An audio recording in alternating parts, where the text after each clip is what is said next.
Hello and welcome to another video. My name is Caitlin and today I'll be drawing Ariel from the Kiss the Girl scene from The Little Mermaid.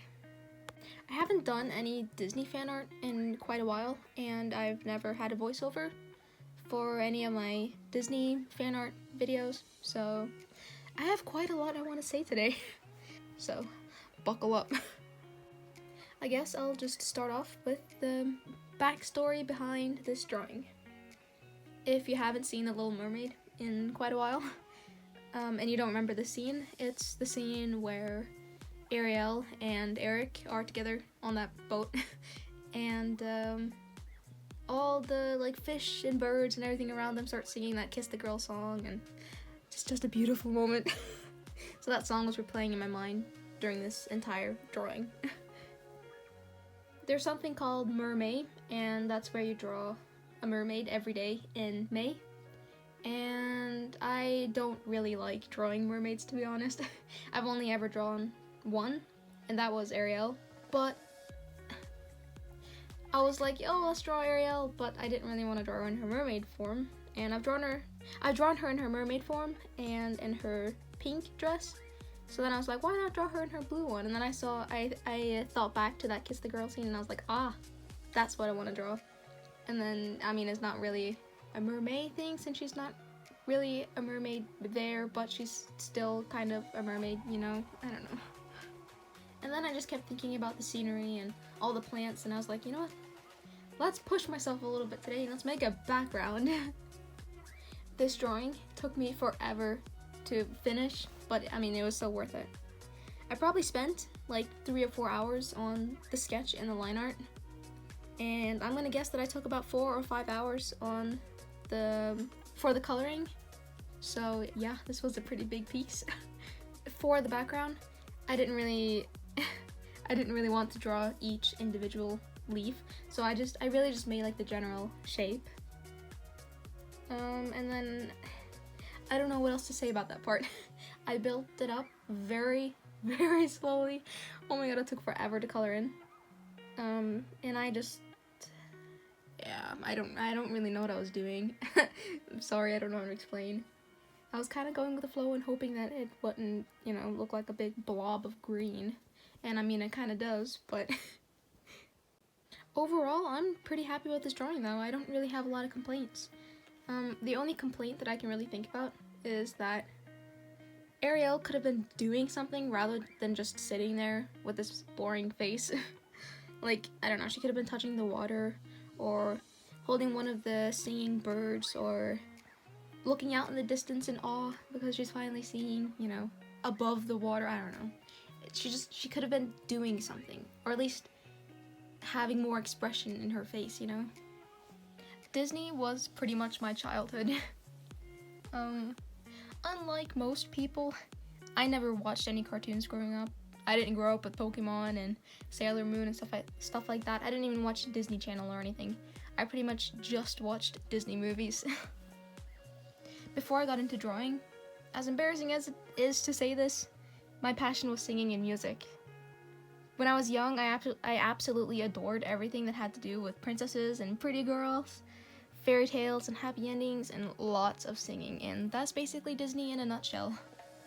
Over the years, I got more quiet and reserved and really shy, but when I was young, I was really bubbly and cheerful, and I was always talking or singing. Like, my parents even tell me all the time that I was literally always singing and I would never be quiet. So I grew up with movies like Cinderella and The Little Mermaid and Mulan, and I would watch those movies constantly. And I remember sitting in the middle of the floor of my bedroom, singing along to Part of Your World from The Little Mermaid, which is probably my favorite movie when I was younger. So yeah, Disney was very influential to me, and I think it's a big reason as to why I like art so much now. I've always been fascinated by the art and animation, the beautiful characters, the fairy tale sceneries, and I can't. The Little Mermaid was definitely one of the movies that meant the most to me as a child. And Ariel was my favorite Disney princess for the longest time. As I got older, I realized just how good and underrated Mulan is, so that became my favorite movie. But my ultimate favorite movie of all time is definitely The Princess and the Frog. I remember it so well. It was a present to me and my sister Easter 2009 when the movie just came out. I've seriously been in love with it ever since, and it's been like 11 years now. I seriously have to watch that movie several times every year, and I can pretty much quote the entire movie, and I know every song by heart, but I never get sick of it.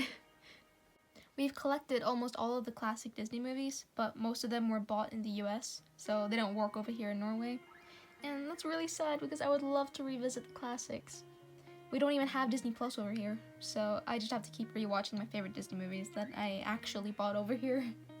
And that's pretty much just movies like The Princess and the Frog, Mulan, Beauty and the Beast, Wreck-It Ralph, Big Hero 6, Inside Out. Yeah, all those movies that I have to rewatch like every year. I've wanted to go to Disney World ever since I found out that it even existed, but sadly I live in Norway, on the other side of the world. Just the entrance tickets are crazy expensive, and then you take into account the cost of a hotel, for food, for merchandise, and what other knickknacks you buy, and the plane tickets and travel costs, and it quickly adds up to quite a lot, and my family just doesn't have that kind of money. We've been saving up for a few years already, and we're really trying to go next summer, but we're probably gonna have to wait even longer. It would be really cool if we could go next year though, because then we would be going for Disney World's 50th anniversary and we'd get to see all the exclusive thingies, and that'd be really cool. But as long as I get to go once in my lifetime, I'll be happy. I'm sorry for the little story time. I just wanted to talk about how much Disney has impacted my life and just how much it means to me. So, like I do every week, I guess I'll just talk about what I've been up to lately. Finally, we're having the summer we deserve. We had an awful spring over here this year. Like, I swear, we had snow on the ground for so long. I was starting to forget what heat even felt like. But we've had some incredible weather lately, and so I've been outside a lot. Trying to get a tan, but it's not working out very well. So I've pretty much just been outside reading Pet Sematary, which I am not finished with, so I don't really know what to read now. So if anyone has any book recommendations, please let me know, because I need something to read. Obviously, I've been drawing a lot, and I have been playing a lot of Animal Crossing New Horizons, still. And I've actually started playing Pokemon. Like I said, I didn't grow up with Pokemon, so I've never even owned a Pokemon game, but I've always wanted to get into it, but then I was like, I know nothing about it. I can't really do that. But for my birthday, a friend was kind enough to give me the game. He wasn't using it anymore, so I've had it for so long, but I got Animal Crossing and Fire Emblem at the same time, and so Pokemon was kind of overshadowed by those two, and I've been playing the two other games so much. But I beat it. I put in some time to Pokemon, and I was kind of obsessed with it last night when I was playing it. So maybe I'll finally get into that. And for my current art projects, next week's video will be of Flame from Fire Emblem Three Houses. Sometime this week last week, I finished the drawing of Seven and Seiron. It's on my Instagram account, @YouKnowFangirl, so, if you want to see that.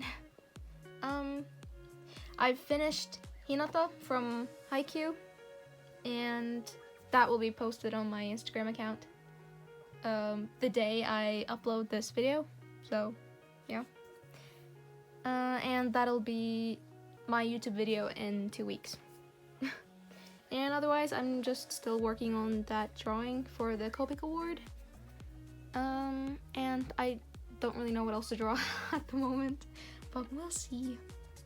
I guess for these remaining minutes, I'll just talk a little bit about the coloring process. I loved coloring in her hair. I mean, the hair is always my favorite part of every drawing, especially for drawings of girls with like really long flowy hair. And I love the color red in drawings, especially for hair, so I really enjoyed that. What is going on with my voice? Do you guys hear that sudden change? Oh, I don't know what's going on. But yeah, no matter what I colored in, I pretty much used the same technique. I start with my lightest colors and just gradually go darker, because you can always make areas darker, but it's so much harder to make them lighter, if it's even possible at all. So yeah, I have ruined so many drawings by going in too dark, so I have definitely learned from that, and I am too scared to do that. So, you know, the base, I'll usually use this like really light color, and then just gradually go darker. I'm sorry, I don't really know what I'm doing as I'm drawing. It just kind of comes naturally. But I guess from now on I'll just try to be a little bit more mindful of what I'm doing, so hopefully I can explain it a little better to you guys. But yeah, I think I've run out of time. So thank you for watching this video. If you have any feedback, you know, please let me know. And I'll see you guys next Sunday.